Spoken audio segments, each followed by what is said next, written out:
Namaste Atirajaya Vivekananda Sure Satchit Sukhasvarupaya Swamine Tapaharane. So we'll continue with this lecture of Swami Vivekananda, Realization, which contains a free translation of the Kathopanishad. And last time, for some reason, there was a bit of a glitch in the live YouTube recording. So we'll quickly go through what we did last time and then begin today's thing in earnest. So last time, I think what we did was essentially a free translation in the lecture by Swami Vivekananda of these two verses, the first two or three verses of the second canto of part 1 of the Kathopanishad, of which the crucial one was this one, Shreyascha Preyascha Manushyameta Tau Samparitya Vivinakti Dhiraha Shreyo hi dhiro bhi priyasa vrinite preyo mando yogakshemat vrinite. So this is really the beginning, as we've said this a number of times, but it bears repetition.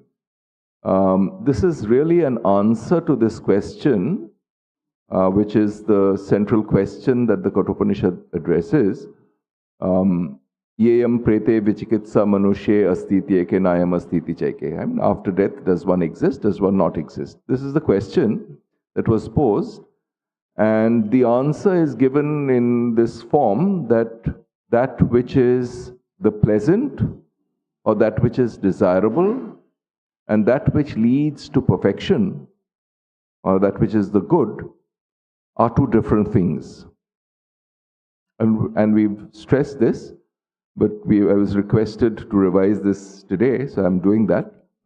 See, essentially, if the quest is for the true and the good, then it's in some sense a longer term, a deeper query, and it cannot be handled by the more superficial query of that which is merely pleasant. That's what is being talked about here. Yeah? So if somebody is really interested in this answer, these fundamental questions about existence, etc., what exactly is it that dies at death? Not in terms of narrative, not in terms of stories, not in terms of mythology, not in terms of theology, but in truth. When they need to develop a quality of mind which is called this dhi. So one who is equipped with this dhi is called dhiraha. So dhi, again, as we've said before, it's basically our personality needs to be integrated. Our intellectual convictions are supposed to be in consonance, are supposed to be in harmony with that which we feel, A. And second, that needs to be carried out in action, which means these three faculties, thinking, feeling, and willing, are supposed to be consistent with each other, and that's what leads to an integrated personality. Our brains are well developed and as a species, and we can conceive of various intellectual possibilities, but if they are not felt and they are not carried out, if we aren't willing to act on the basis of those thoughts, those convictions, and which means it presupposes that we feel these things to be true, not just think them to be true, and then proceed in terms of action. If this kind of integration is not there, then what will happen is that our emotions and feelings and actions will go in one direction, our intellect will go in another. So what's most important is this integration of personality. Yeah? And it's exactly this particular quality that leads to quality in people called integrity. Yeah, integrity is not just honesty. It's something deeper. I mean, saying something that you believe to be true is frequently interpreted as honesty, but how does one act? I mean, very often there's a price to pay for one's convictions. The price is often paid in terms of certain comforts that one forsakes. And the willingness to undergo tribulations or what would be often regarded as pain for the greater satisfaction of having lived according to one's convictions is exactly what integrity is about. And I think we have mentioned here the example of Gandhi, who around the time that there were these communal riots, 46 in Bengal, Calcutta and then Noakhali, this is the 78-year-old man without any protection, refused any protection, refused any armed protection, and moved through these riot-torn areas where he could have been killed by any community, but such was the person's conviction in the strength of non-violence, in the strength of what we call ahimsa. He walked through that, and it is this particular gesture, it's not for 1 hour, 2 hours. I mean, I think one simple thing that we can ask ourselves in order to see what kind of resolve this is about is to ask ourselves, suppose there is some place in some city where there is some unrest going on, maybe communal, maybe otherwise.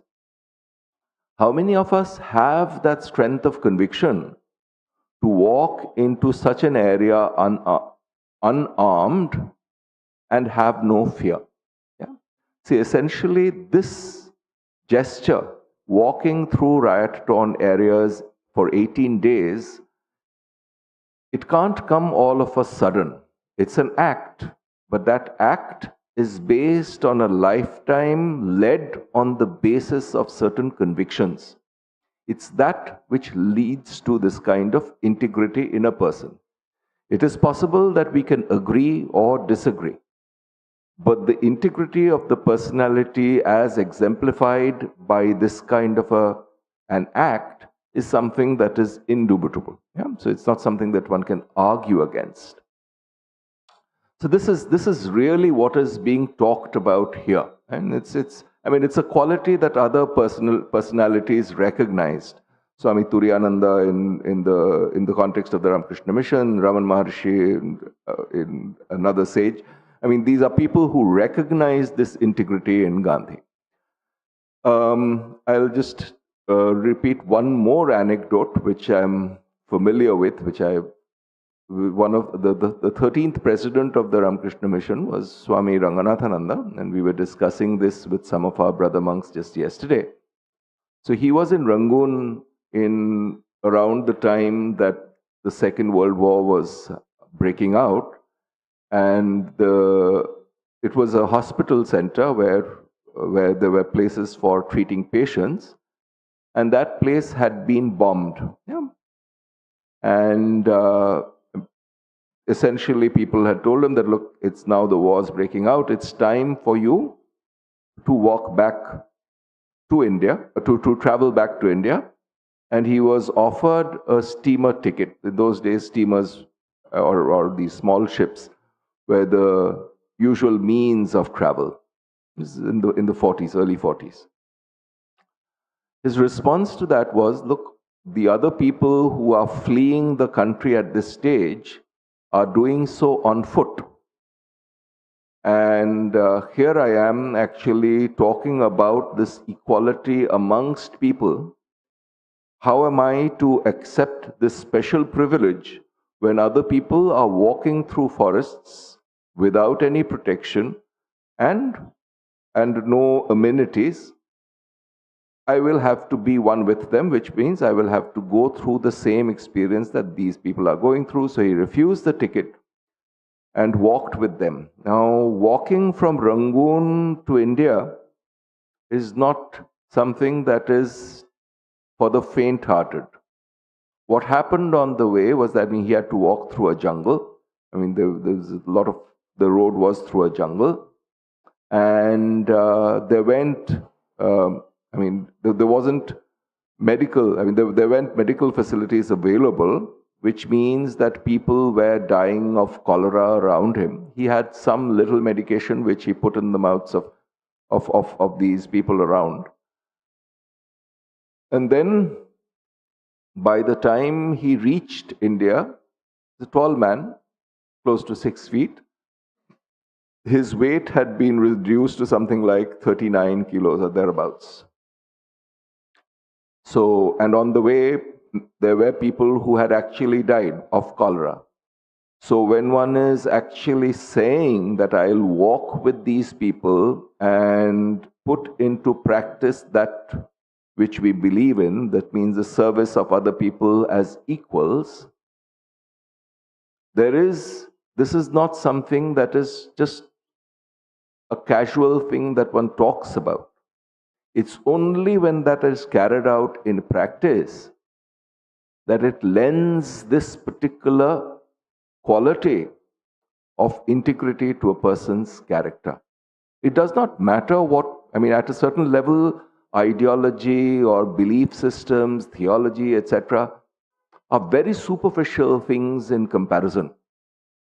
And what this particular verse of the Kathopanishad stresses is precisely this quality of integrity, where thinking, feeling, and willing are in harmony, in sync with each other, which means that the personality responds with strength to live one's convictions, carry out one's convictions in practice.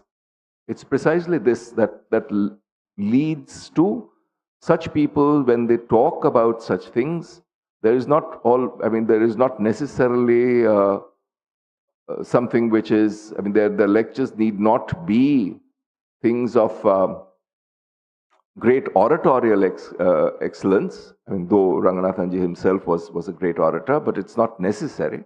However, the impact that the words of such people make is tremendous. Again, essentially, when Gandhi fasts because he wants the country to give up violence,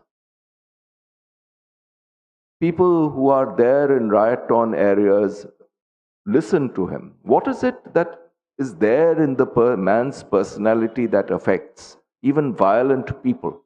People who are habituated in carrying out some kind of violent act, perhaps the killing of others, for the sake of their own belief system or for the sake of preserving their own group. It's precisely this. Instinctively we recognize that here is something which is a conviction, which is something that all of us aspire for or aspire to at a certain level. And it's this integrity of the person shining through his acts, not necessarily through his words, not necessarily through his emotions, that stirs us to bow down in front of such great personalities. Yeah, and essentially, what is it? It's just bowing down is a very cheap thing, but essentially recognizing that it is this that we covet more than anything else. It doesn't matter what the particulars of that conviction are. Yeah? But instinctively we recognize something that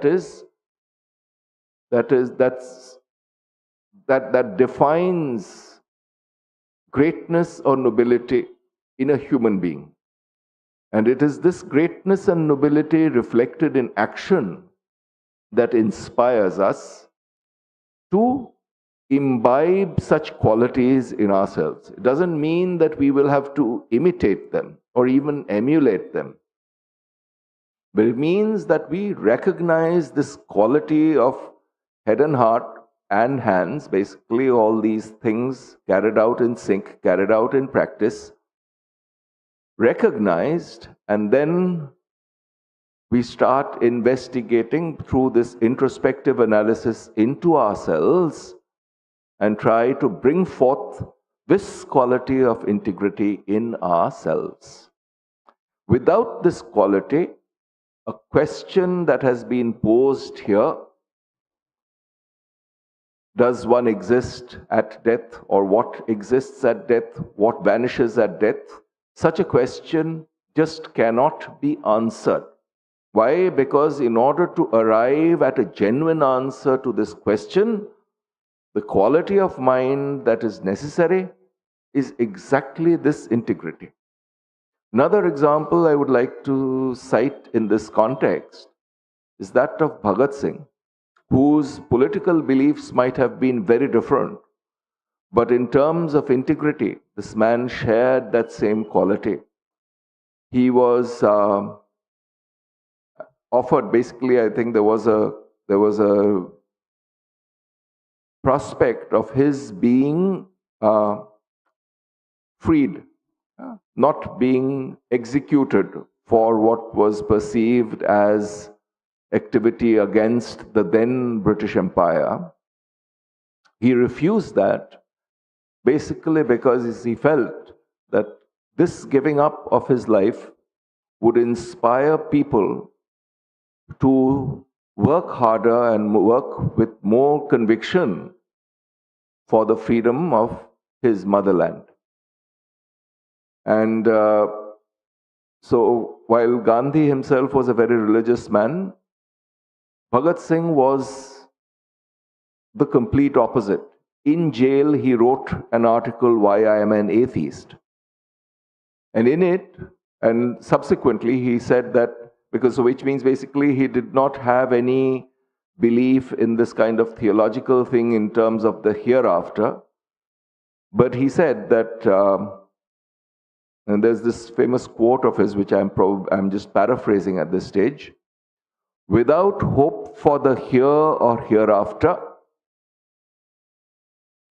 I give up my life for love of country because I could not do otherwise. Now you take this person's statement and then you look at Vivekananda's Karma Yoga, and he says, it's action for its own sake. There is no expectation of any reward. What kind of integrity? So does it matter at that stage what kind of theological convictions, what kind of ideological beliefs the person has? What we detect in such great personalities is this one quality that is common, which is integrity. Which means it does not matter really what one's intellectual convictions are, what one's theological belief systems are. Those are much too superficial. But it's essentially this belief felt and executed in action leads to this quality of integrity in a person. And it is this integrity which is referred to, this faculty which integrates all our thoughts, feelings, and actions together. That integrated faculty of the mind is referred to as dhi or buddhi in Vedanta. And a person who is equipped with that quality is called dhiraha. Yeah, so here is the thing, when Yama starts answering Nachiketa's question, he basically emphasizes this one quality above everything else, because without this quality of mind, the answer to this question cannot really be sought. And even if somebody tells you some form of an inquiry, some form of an answer, then it will just not have any effect, because the words will go through one ear and pass out through the other. Or they might excite some momentary emotion, some spurt of emotional exuberance which will die out within minutes, but will not be able to sustain us through life. This is the real reason why Yama stresses in this narrative, in this story, this one quality of integrity or dhi above everything else. And what does such a person with dhi do? Do mind, not what such a person thinks, not what such a person feels, but how does such a person act? And this is the answer given, Shreyo hi dhiro bhi priyasa vrinite. He chooses the longer term good or the longer term true over and above the short term pleasant or the short term desirable. And the other, the one who is lesser, prefers the pleasant. Preyo mando yogakshemat vrinite. The lesser person chooses the pleasant for what? Because of the fulfillment of desires. Some things that I don't have, I want to add to myself. This is yoga. And that which I have, I want to hold on to. This is kshema. So for the sake of yoga and kshema, for the sake of fulfilling my desires, and for sustaining what I have already, the lesser person prefers the pleasant to the good and the true. So this is the point at which we had stopped last time. And now let's get on with the new part.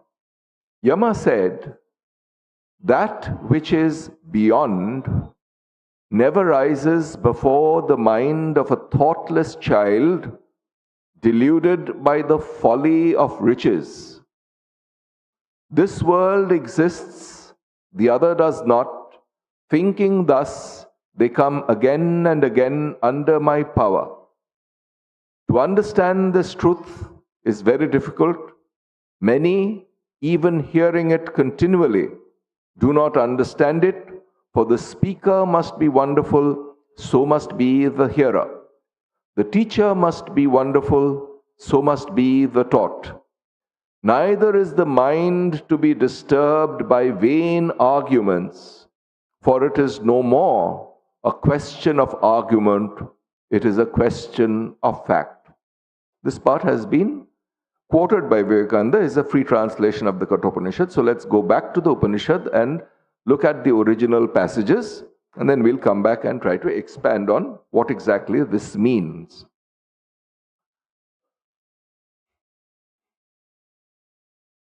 Yeah.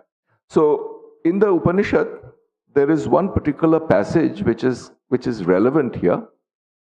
And I think it's important, it's not something that's directly been talked about here in Vivekananda's lecture, but I think it's important. Avidyayam antare vartamana swayam dhiraha panditang manyamana dandramyamana pariyanti moodha andhe naiva niyamana yathandha. Avidyayam antare vartamana. See?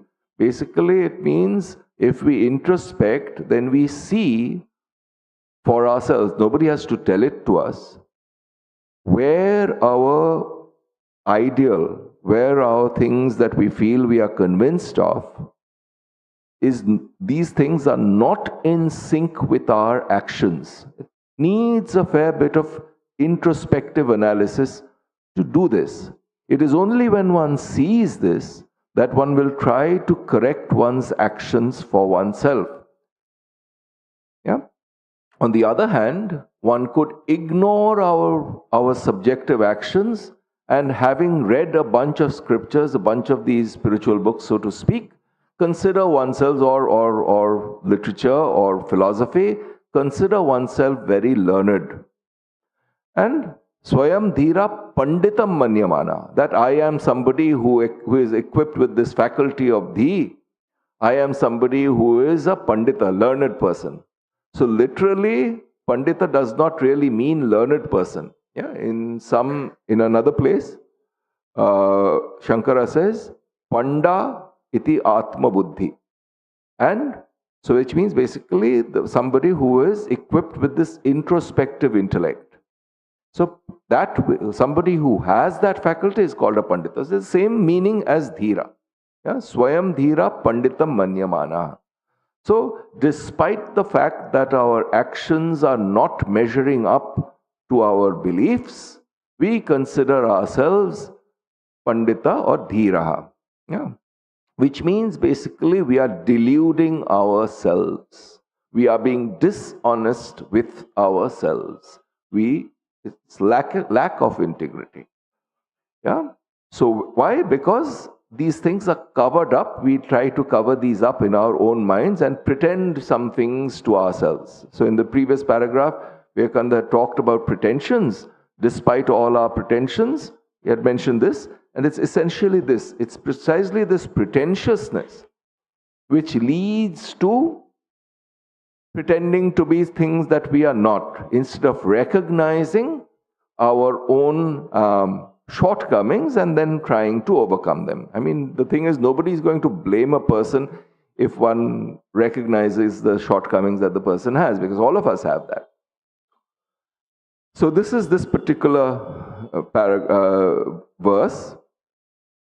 And then he says, Na samparaya prati, this is what was translated by Vivekananda, Na samparaya pratibhati balam pramadyante vitta mohena moodham ayam loko nasti para iti mani punah punah vasham apadyate me.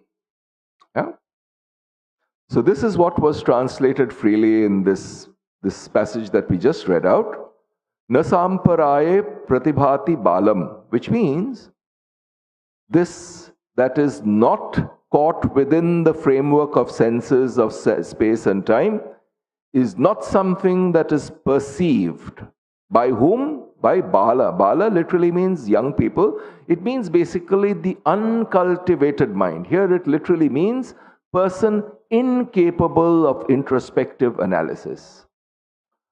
It does not mean age. A young person might be equipped with this deep introspective intellect, and a much older person might be very superficial and incapable of introspection. Yeah?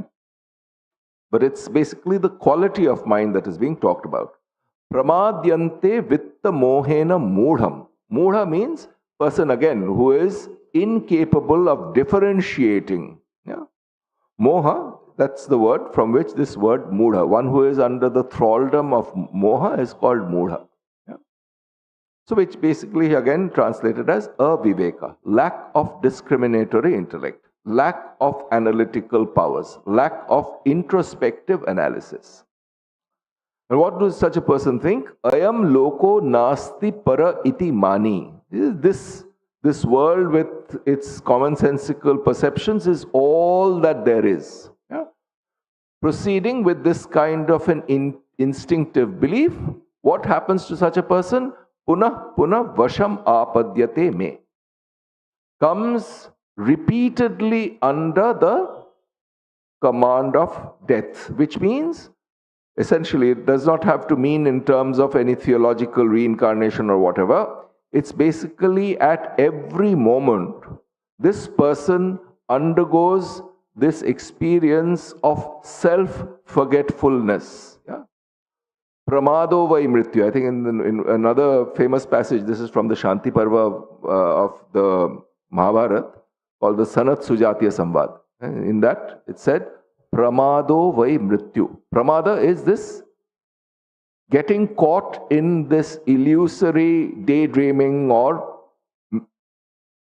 lack of clarity, lack of capacity to hold on to the truth. Yeah. So what happens is that such a person repeatedly comes under this thraldom of this pramada or this self-forgetfulness. This is what is called death here. Yeah. It's exactly catching hold of that which will perish. That's what we call death, literally. Catching hold of that which will perish and convincing oneself, fooling oneself into thinking that these perishables are permanent. This is not something that is esoteric. We do it all the time. We act as if we are going to live on forever. We do not recognize the mortality of every single part of our physical being. What I was yesterday, I am not tomorrow. I am not today, and that will change tomorrow. This change in ourselves, this rapid progress towards decay and destruction is not something that we recognize. And whatever, 75, 80, 100, however many years we live, it's very short time in the scale of the universe. And we still think that this little short scale of time is what is going to be, is actually something that we regard as infinite. It's going to go on forever. Part of this is also biological. Our brain fools us into thinking that we are going to live on because the prospect of one's own destruction is very often something that is loathsome to oneself, but unless one faces it, one does not have a mature philosophy of life, which means this notion of death, in particular one's own death, my death, this needs to be integrated into one's own life without fear, without any emotional turmoil. Yeah, this acceptance as a natural culmination of life is what is being talked about here. If somebody does not do that, then this question, without that integration of death into life, this question that the Upanishad starts with, what is it that survives? What is it that outlasts death? It cannot be understood.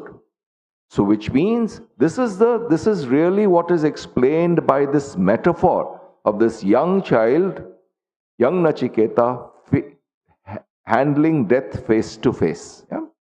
So I think many of you who have read Ramana Maharshi in yourselves remember that when he was a young boy, he had this particular experience. One particular day, he suddenly had this uncanny fear of death overpowering him, which means he felt that this body is going to die and I am going to die with it.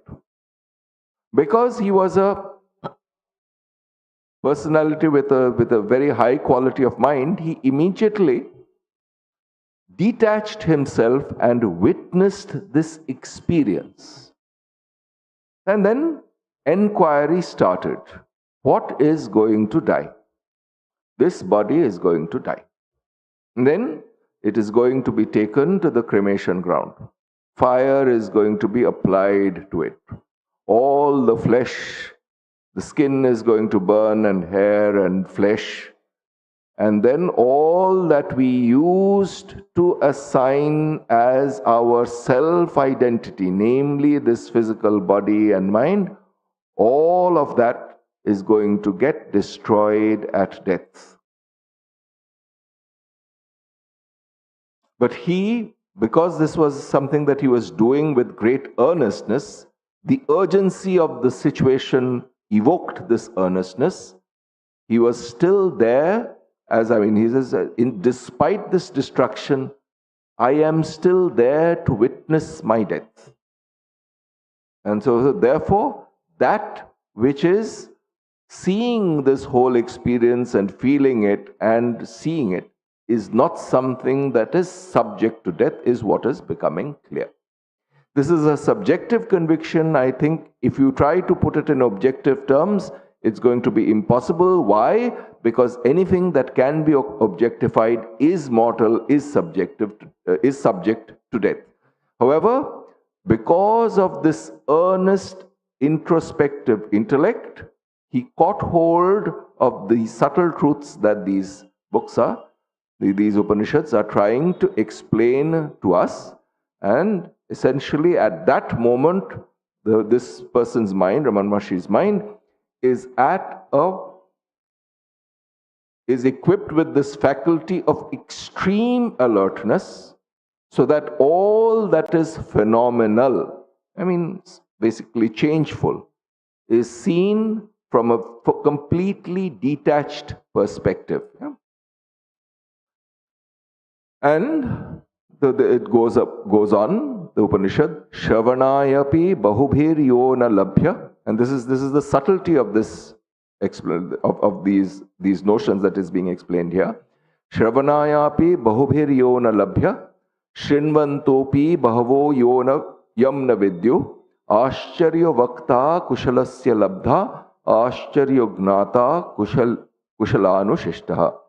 It's basically saying that even after hearing this many times, people don't grasp it. People don't grasp it as true.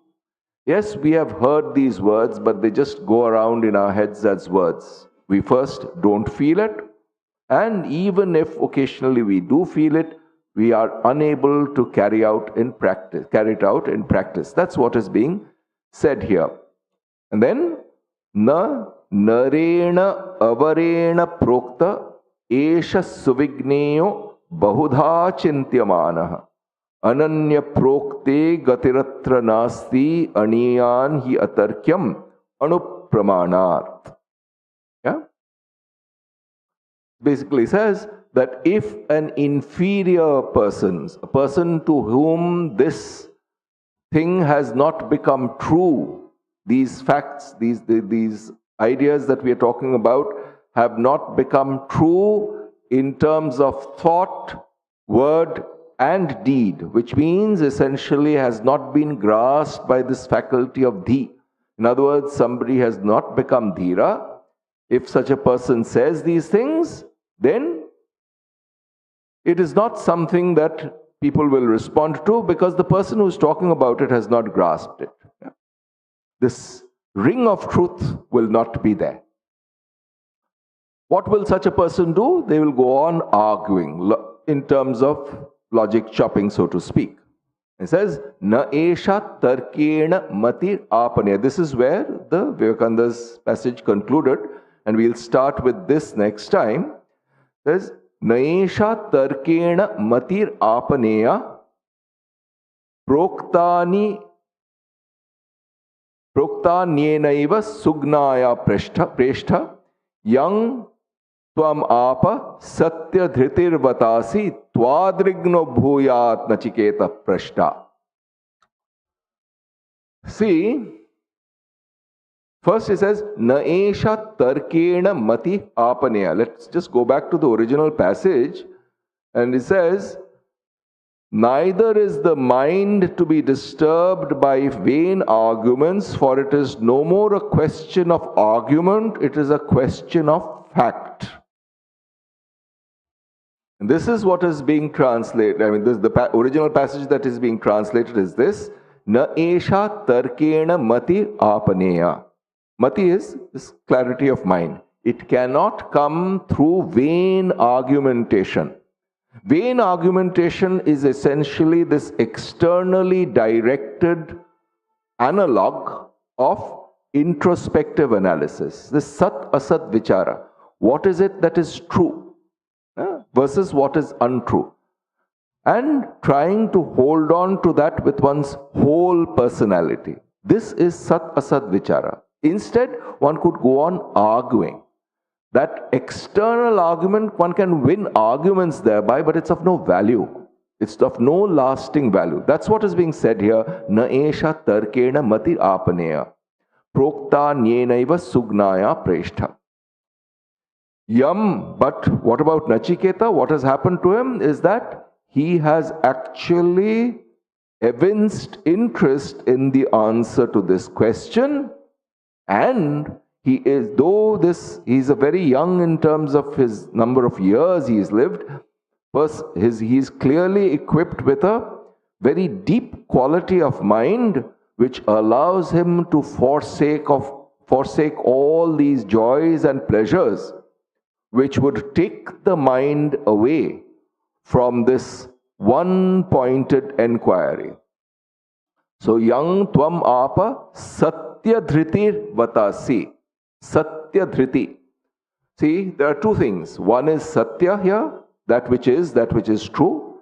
Dhriti, again, it's the faculty of will. Yeah?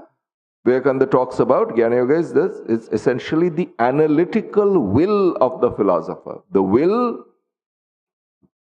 connected to this conviction in truth. So once the will is connected, the action reflects the conviction. In the absence of action, this belief or knowledge or so-called conviction is not really of any value. But Nachiketa has this quality, Satya Dhriti. Yeah? So his will is connected to this conviction of what is true. And therefore, he is capable of this introspective, deep analysis. He is capable of turning the mind within and finding an answer for himself to this question that he has posed. And so, Yama becomes eloquent here. Twadrikno bhuyat nachiketa prashta. May there be questioners like you. See, people who are sincere to the core. Deep conviction in that without an answer to this question, life is not worth living. And therefore, his whole mind focused on that question with full personality leading strength to it. See, when we were students, we had to go to these some of these machining shops where we had to do some of our laboratories. And there was some laboratory work, basically engineering design of tools. So there were these cutting tools which we would put on a lathe machine. And so that would have a sharp front edge, but it would be backed by something that was tempered steel and heavy. In the absence of that tempered heavy steel supporting the sharp blade, the blade would just get broken. So this sharp analytical intellect, introspective sharp analytical intellect is just the front edge. It needs to be supported by this solidity of emotional and volitional conviction, which means one feels according to those convictions, one acts according to those convictions. This is what adds solidity. Otherwise, it's just some flimsy intellectual thought which will, whenever a crisis arises, be blown away and broken and fragmented. Which is why one finds that people who talk very eloquently often, when a crisis comes into their lives, they are unable to handle them and they are crushed or broken. Yeah? So, but Nachiketa, even at this very young age, has developed this quality of integrity, this quality of dhi. And Shankara calls it Shraddha. Shraddha astikya buddhi. Buddhi again. Buddhi again is the faculty which unifies these through. Astikya. It means that there is truth in this and it will repay enquiry. Yeah? So this, first, this understanding that there is truth in it, and then willingness to inquire into it, come what may, without being waylaid by either fear or greed or desire. This quality of the mind is what's being called dhi, and Nachiketa has it, and therefore Yama says, may there be people, may there be questioners like you, because you don't question just because you want to hear a superficial answer and hear it for the time being, go home and forget it. But you are asking this question, and I am convinced that you are going to act on the basis of these. Once you have found the answer for yourself, your actions and your feelings will be in consonance.